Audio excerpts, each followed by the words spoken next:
এরপর তারা রায়ের বাজারে শহীদ বুদ্ধিজীবী স্মৃতিসৌধে গিয়ে দোয়া মোনাজাত করেছেন। তারা কি সেখানে ৭১-এ শহীদ বুদ্ধিজীবীদের জন্য দোয়া করতে গেছেন নাকি ক্ষমা চাইতে গেছেন?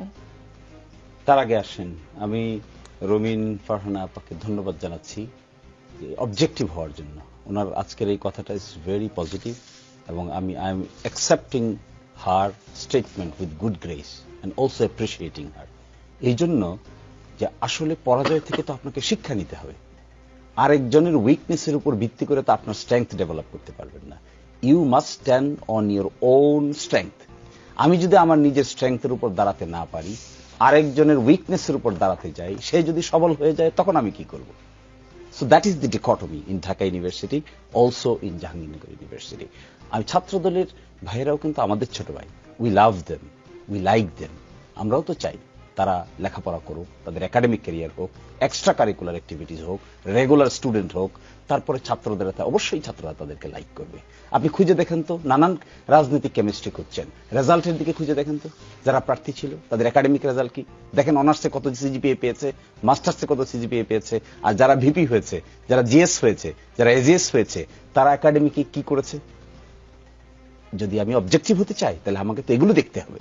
আমি এগুলো না দেখে শুধু রাজনৈতিক বয়ান যদি দিতে চাই, কে গুপ্ত কে সুপ্ত, এগুলো তো people will not accept it. Someone is seeing that a good student is the candidate. একটা এক্সট্রা কারিকুলার অ্যাক্টিভিটি যে ডিবেট করে, যে ভালো ফুটবল খেলে, যে ভালো লাইব্রেরিতে থাকে, তাকে যদি আপনি ক্যান্ডিডেট করেন, আবার অন দা আদার সাইড যদি আমি ক্যান্ডিডেট করে ফেলি যে ব্যাক বেঞ্চার, তাকে ছাত্র দেখে না, তাহলে সেটা তো রাজনীতির দোষ দিলে হবে না। সেটা দেখতে হবে ছাত্র সংগঠনগুলোকে আমরা প্রপার ট্রেকিং এ রাখতে পারছি কিনা। এখান থেকে লেসন, শিবিরের জন্য লেসন, এবং এখান থেকে ছাত্রদলের জন্য লেসন, এবং বাম সকল সংগঠনের জন্য লেসন। কি lesson? We must be objective. জেনুইননেসটা বিল্ড আপ করতে হবে। জেনুইননেস যদি কারো থাকে, তাহলে যতই আপনি অপপ্রচার করেন না কেন, শেষ পর্যন্ত কিন্তু জেনুইননেস উইল কাম আউট। একজন যদি ভালো ছাত্র হয়, তা ওয়েল বিহেভড হয়, ওয়েল ম্যানার্ড হয়, সে যদি কর্মচারী কর্মকর্তাদের সঙ্গে ভালো বিহেভ করে, তাহলে তার তো একটা জেনুইন কোয়ালিটি। সে সময় মতো ক্লাসে যায়, ভালো রেজাল্ট করে, পরীক্ষা দেয়, তারপরে সে পার্টিসিপেট করে, শিক্ষকদের সাথে ওয়েল ম্যানার্ড হয়। এই জেনুইন কোয়ালিটি আপনি উপ্ত গুপ্ত সুপ্ত নানান অভিযোগ দিয়ে কি ধামাচাপা দেওয়া যাবে? সেই জন্য আমি ছাত্রদলে কিন্তু অনেক ব্রিলিয়েন্ট ছেলেরা আছে, অত্যন্ত ভালো আমাদের ছোট ভাইয়েরা আছে। আমি আহ্বান জানাবো তাদেরকে, come to the regular activities of the university, includes academic activities, extra curricular activities. আমরা দেখেছি তো আমাদের সঙ্গে যে ছেলেটা ভালো ফুটবল খেলতো, আমরা তার প্রতি দুর্বল থাকতাম। আমাদের সঙ্গে খুব ভালো বিতার্কিক ছিল একজন, ডিউডিএসসি বিতর্ক করতো, একটা ছাত্র সংগঠনের সঙ্গে তার রিলেশন ছিল, কিন্তু আমরা তাকে অনেক বেশি লাইক করতাম বিকজ অফ হিজ ওরেটর, যে একটু ভালো বক্তা, এত সুন্দর পয়েন্ট মেক করে, পয়েন্ট অফ অর্ডারে দাঁড়িয়ে এত সুন্দর কথা বলে, মনে হয় যেন ডিউডিএসসি পার্লামেন্ট বসিয়ে দিয়েছে। তো we like them irrespective what political party he belongs to. আমাদের ছাত্র সংগঠনগুলোর উচিত to concentrate on development of their qualities. আর যে কথাটা আপনি আমাকে প্রশ্ন করেছেন, আমি পরে নিচ্ছি, ওই প্রশ্ন আমার মাথায় আছে। আপনি পরামর্শ দিয়েছেন ছাত্রদলকে, শিবিরকেও দিয়েছেন। একটা কথা বলে আমি একটা প্রশ্ন করি। বিএনপির vice chairman doctor Asaduzzaman Ripon বলেছেন ছাত্রলীগের সাথে তো শিবিরের একটা স্বাচ্ছন্দ্যের সম্পর্ক ছিল, দীর্ঘদিনের গুপ্ত বা গোপনীয় সম্পর্ক ছিল। ছাত্রলীগের যেহেতু এখন ভোট দেওয়ার কোনো বাক্স নাই, তারা তো শিবিরকে সাহায্য করবে। এস এম ফরহাদ তো ছাত্রলীগের পদধারী নেতা ছিলেন। আপনি বলছেন যারা ডিবেট করে, ফুটবল খেলে, তাদের প্রতি মানুষ আকৃষ্ট হয়। গত 15 বছর ছাত্রদলকে সেই সুযোগ পেয়েছে, ছাত্রদলকে জেল খাটতে হয়েছে, পালিয়ে থাকতে হয়েছে, তারা ক্যাম্পাসে প্রবেশ করতে পারে না, সময় মতো ক্লাসে যেতে বলেছেন, সময় মতো তারা কি করে ক্লাসে যাবে? অথচ এস এম ফরহাদের মতো যারা ছাত্রলীগের পেটের ভিতর ঢুকেছিল, তারা তো ঠিক মতো ক্লাস করতে পেরেছে। তিনি ডিবেটিং সোসাইটির বড় পদে, সম্ভবত সভাপতি ছিলেন একটা হলের, সেটাও করেছেন। সাদিক কায়েম কোন পলিটিক্স করেন এটা কেউ জানতোই না এইবার আসলে আপনাদের প্যানেল প্রকাশের আগে। তাহলে আপনি কি করে ছাত্রদলকে ফুটবল খেলতে বলেন, ক্লাস করতে বলেন? তাহলে তো আপনি একটা দীনতার কথা বলছেন। ছাত্রদল কি যে কয়জন লোক আজকে ইলেকশন করেছে, এই কয়জনই, এই কয়জনের নাম ছাত্রদল? তাহলে তো এটা দীনতা হবে। হাজার হাজার লোক ছাত্রদলের সঙ্গে সম্পৃক্ত, হাজার হাজার স্টুডেন্ট সারা বাংলাদেশে ছাত্রদলের সঙ্গে ডাইরেক্টলি সম্পৃক্ত। এর মধ্যে ব্রিলিয়েন্টদেরকে বাঁচতে হবে আপনাকে। আপনি যদি ক্রাইসিস মোকাবেলা করতে হয়, তাহলে এই সমস্ত কথা বললে তো লাভ হবে না।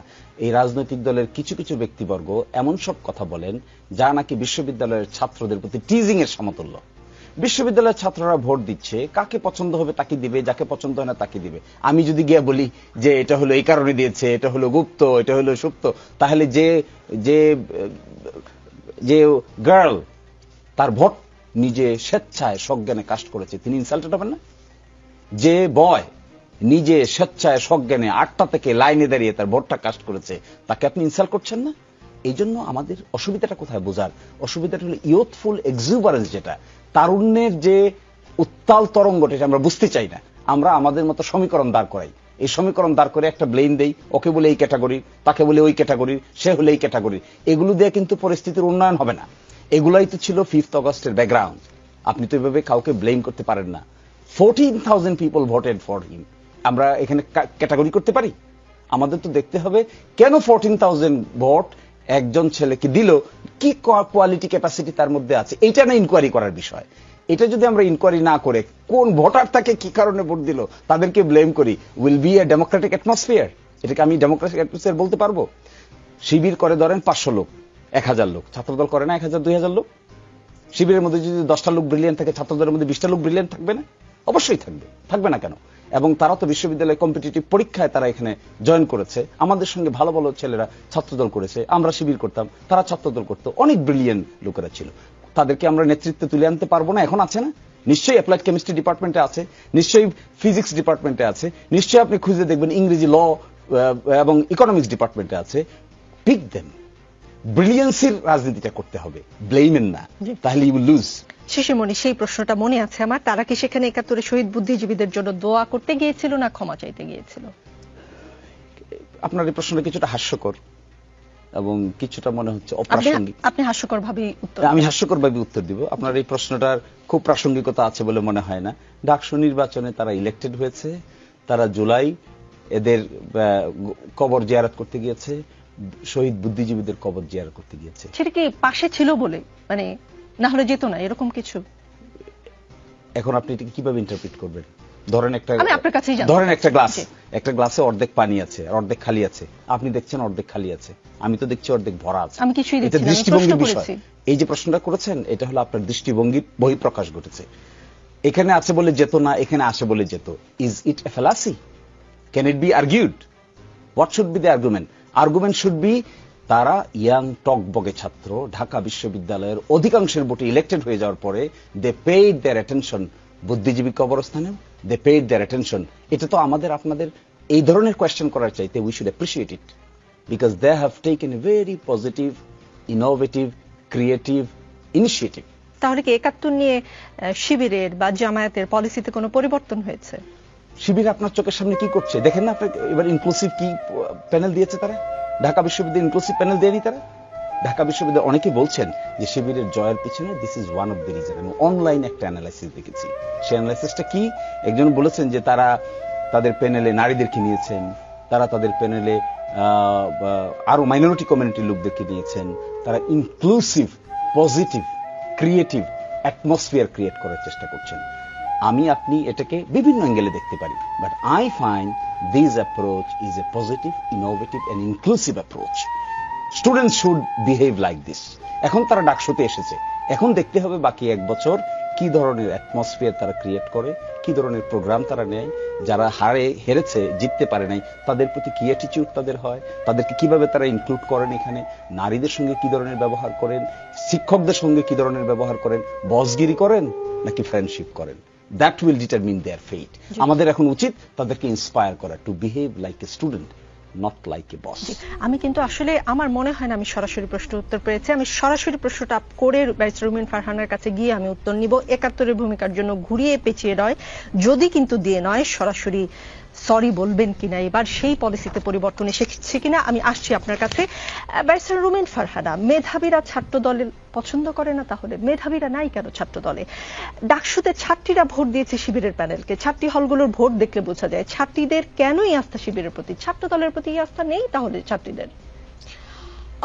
দেখুন, ডাকসু নির্বাচনটা আমার মনে হয় পুরো বাংলাদেশের রাজনীতির জন্য একটা বিরাট ওয়েক আপ কল।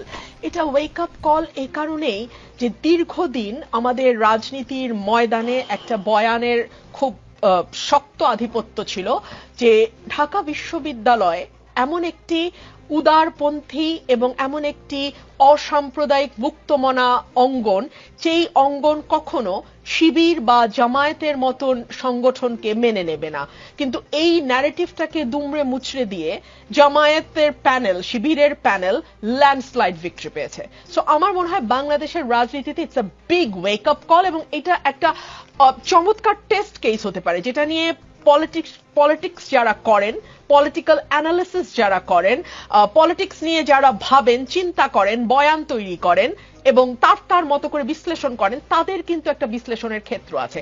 দেখুন, নারীদের ব্যাপারে জামাতের অবস্থান কিন্তু স্পষ্ট নয়। আমরা কিন্তু এখনো খুব স্পষ্ট নই যে নারীদের ব্যাপারে জামাতের কি অবস্থান। আমার ভাই এখানে উপস্থিত আছেন, উনি যদি আমাকে স্পষ্ট করেন বা ওনার আজকে অনুষ্ঠানের মাধ্যমে মানুষকে স্পষ্ট করেন, আমি খুশি হব। আমরা স্পষ্ট নই, কিন্তু সেইখানে আমরা দেখলাম যে রোকেয়া হল থেকে শুরু করে নারী ভোটার যারা আছেন তারা কিন্তু শিবিরকে ভোট দিলেন। কেন এই ভোটটা দিলেন? আমি যেটা গণমাধ্যমের মাধ্যমে জানলাম সেটি হচ্ছে যে ছাত্রী সংস্থা, তাদের যে ছাত্রী সংস্থা আছে, তাদের যে নারী সংস্থাটা আছে, তারা একেবারে হলে হলে গিয়ে আমাদের স্টুডেন্টদের সঙ্গে 1-to-1 একটা কমিউনিকেশন তৈরি করেছে, তাদেরকে আশ্বস্ত করেছে, তাদেরকে বুঝিয়েছে, অর্থাৎ তারা তাদের ভোটের মাঠে জয়লাভের জন্য যা যা করা দরকার সেটা তারা করেছে। এটা গণমাধ্যমের রিপোর্ট।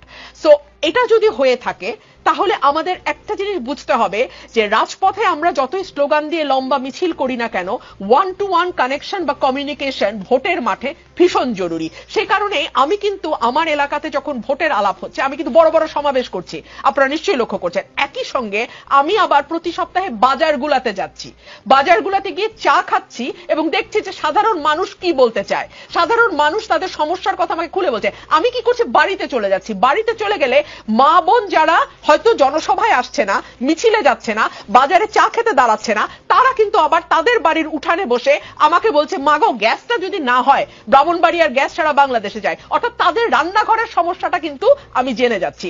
সো এই যে 1-to-1 people to people connection, it is very important. 1, 2 হচ্ছে এই সময়টা স্মার্ট পলিটিক্সের যুগ। আপনাকে স্মার্ট পিপল আনতে হবে, আপনাকে স্মার্ট পিপল দিয়ে সাজাতে হবে, আপনাকে স্মার্ট পিপল দিয়ে পলিটিক্স করতে হবে। প্লিজ আমাকে একটু সময় দিতে হবে। আর শিশির মনির যে কথাটি বললেন আমার ভাই, আমি ওনার সঙ্গে একমত, কারণ ওনার আগে এটা লিখে রেখেছিলাম, দেখলাম উনিও বলছেন পলিটিক্সে মেরিটোক্রেসি, তার কোনো মানে এটার আর কোনো অল্টারনেটিভ হতে পারে না। পলিটিক্স আপনাকে মেরিটোক্রেসি আনতে হবে। যদি আপনার কাছে পলিটিক্সের অর্থ হয়ে থাকে, আমি এটা যে কোনো দলের ব্যাপারই বলছি, এটা আমি কোনো বিশেষ দল না, আমি জামাতকেও বলছি, আমি বিএনপিকে বলছি, আমি আওয়ামী লীগকে বলছি, আমি অ্যাজ আ হোল বলছি। আপনার যদি লক্ষ্য হয়ে থাকে যে বস্তি থেকে উঠে এসে আপনি বিলিয়নিয়ার হবেন, অর্থাৎ স্লামডগ মিলিয়নিয়ার, এইটার পলিটিক্স এখন বাংলাদেশে আর সম্ভবত খাটবে না। এবং এই যে বিশ্ববিদ্যালয় একটা চমক হলো, এই চমকটা বাংলাদেশের প্রতিটা পলিটিক্যাল পার্টির জন্য is a big wake up call.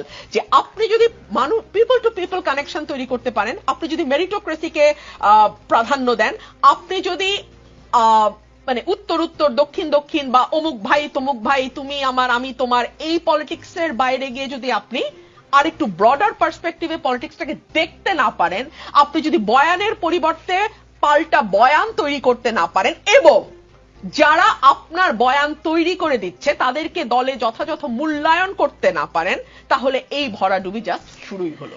আরেকটা প্রশ্ন করে আমি যাব বিরতিতে। মুক্তিযুদ্ধ বিষয়ক দুটি প্রশ্নের উত্তরে নিব।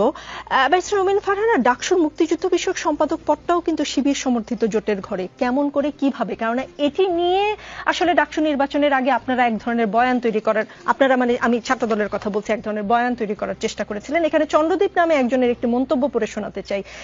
একবার ভাবুন তো, ডাকসু নির্বাচনে একটা পদ তৈরি করা হলো, জুলাই অভ্যুত্থান বিষয়ক সম্পাদক, সেই পদে কোনো একদিন নির্বাচিত হলো ছাত্রলীগ, কেমন হবে বিষয়টা? বিরতি নেই, ফিরছি একটু পরেই।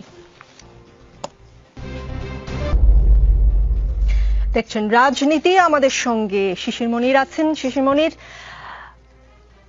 বাংলাদেশের কমিউনিস্ট পার্টির সাবেক সভাপতি ও স্বাধীনতার পর ডাকসুর প্রথম ভিপি মুজাহিদুল ইসলাম সেলিম বলেছেন, ঢাকা বিশ্ববিদ্যালয়ের মতো প্রতিষ্ঠানে এ ধরনের প্রতিক্রিয়াশীল শক্তির উত্থান লজ্জার, কারণ এই ক্যাম্পাস হচ্ছে মুক্ত বুদ্ধি চর্চার কেন্দ্র। সেখানে এই ধরনের শক্তিকে শিক্ষার্থীরা কিভাবে বেছে নিল তা বোধগম্য নয়। তাদের নিয়ে আমার আপত্তি আছে, কারণ তারা স্বাধীনতা বিরোধী শক্তি। তাদের মূল দল জামাতে ইসলামী মুক্তিযুদ্ধের সময় নারী নিপীড়নের সঙ্গে জড়িত ছিল। কোনো মন্তব্য করতে চান? সাথে আগের প্রশ্নের উত্তরটা যদি দিতেন। যে মন্তব্য করতে চাই, এটা উনি তো সিনিয়র মানুষ, I have full respect for him, I always respect, because উনি অনেক এক্সপেরিয়েন্স পান, অনেক কিছু দেখেছেন। কিন্তু এইভাবে ঢাকা বিশ্ববিদ্যালয়ের ছাত্রদেরকে ব্লেম করাটা মনে হয় ঠিক হবে না। That will be tantamount to attack their independent opinion. যেখানে ঢাকা বিশ্ববিদ্যালয়ের ছাত্ররা একটা জিনিস ডিসাইড করছে, রাইট অর রং। মানুষের জীবন উত্থান পতন হয় না? আপনি একটা দেখেছেন, আমি তো আরেকটাও দেখতে পারি। আমরা যখন বৃদ্ধ হয়ে যাব তখন আরেকটা সিচুয়েশন দেখতে পারি। এটাই তো ডায়নামিজম, ক্রিয়েট হবে, চেঞ্জ হবে, আসবে যাবে। বিশ্ববিদ্যালয়ের ইয়াং ছাত্ররা ডিসাইড করেছে তাদের সহপাঠীদের মধ্যে কাকে কাকে বেছে নেবে, তারা তাকে বেছে নিয়েছে। এখন আমরা যদি এই বক্তব্য দেই, ইট উড বি জাস্টিফাইড? আমি জাস্টিফাইড মনে করি না। But however I have full respect for him, he is an experienced person, he is to me as a father like person. এজন্য আমি কোনো অন্য কথা বলতে চাই না। শুধু আমি এতটুকু বলতে চাই, সম্ভবত এই প্রতিক্রিয়া যদি তিনি দেখান, তাহলে ঢাকা বিশ্ববিদ্যালয়ের ছাত্রদের প্রতি একটা ইনজাস্টিস হবে, তাদের ওপিনিয়নের প্রতি এক ধরনের ইনসাল্ট হবে। এটা কারোই করা উচিত না। জি, আগের প্রশ্নের উত্তর কোনটার কথা বলছিলেন? জি, আমি বলেছি যে আপনারা যদি কিন্তু হয়তো ঘুরিয়ে পেঁচিয়ে ছাড়া ৭১-এর ভূমিকার জন্য ফর্মালি সরি বলবেন কিনা। দেখুন, আমরা এটা ফুললি মনে করি এখন যে প্রজন্ম জামাত শিবির করছে, এদের সঙ্গে ৭১-এর কোনো সম্পর্ক নাই। দে আর সম্পর্ক না থাকা তো ভয়াবহ শিশির মনির। আমাকে উত্তর দিতে দেন, আমাকে তো উত্তরটা দিয়ে দিলেন না। জি, আমার সেন্টেন্সটা কমপ্লিট করতে দেন। বলুন, কারণ আপনি খুব স্পর্শকাতর কথা বলেছেন। এদের এখন যারা শিবির করছে, আপনি যদি আমাকে এই প্রশ্ন করেন, আমাকে এই প্রশ্ন করছেন কেন? আমি ৮১ সালে জন্ম হয়েছে আমার। আপনি যদি আমাকে এই প্রশ্ন করেন, is it A justified question to me? ইতিহাসের জন্য কবে জন্ম হয়েছে সেটা খুব জরুরি। অফকোর্স। আপনি ইতিহাস জানবেন কেন? To track you in the good track. আপনার বাবাকে দাদাকে আপনি জানবেন না? অবশ্যই জানবো, কিন্তু আপনি যে আমাকে ব্লেম করছেন, আপনি তো আমাকে বলতেছেন কোন একটা জিনিসের জন্য সরি বলতে। কি জিনিসের জন্য সরি বলতে আমাকে বলছেন? আমার জন্ম হয়েছে ৮১ সালে। Why are you telling me to say sorry? তাদের আদর্শে আপনি বিশ্বাসী। ৭১-এ যারা ছিলেন তাদের সেই আদর্শই তো আপনি ব্যবহার করছেন। This is what was the taking. বলতো তোমার বাবা রাজাকার, তুমি কি? তোমার তো জন্ম পড়ে, তাহলে তুমি কি? তুমি হলো চেতনায় রাজাকার। This narration has been widely rejected by the nation. এখন যদি আপনি আমাকে এই কথা বলেন, আপনি যদি একজন ৭০ বছর শুনেন, একজন ৭০ বছর বয়সের একজন যে নাকি এটা দেখেছেন, যে নাকি এটা উইটনেস করেছেন, তাকে যদি আপনি কোয়েশ্চেন করেন, that may be relevant. Why are you asking this question as a student of past 22 years old? আপনি যখন 22 বছর বয়সের ঢাকা বিশ্ববিদ্যালয়ের যে ছাত্রকে এটা করেন, you are insulting him. This is tantamount to insult. This insult যখন করা হবে একজন মানুষকে, he or she can take it. And that insult was done by the then Prime Minister. And পরে দেখেন নাই কি what was the reaction? আমি কি এবার প্রশ্ন করতে পারি? পরবর্তী প্রশ্ন, আপনি যে সময় জন্মের কথা বলেছেন ঠিক আশেপাশেই আমার জন্ম। আমি ৭১ দেখিনি বলে কি আমি ৭১-এর চেতনায় বিশ্বাস করব না?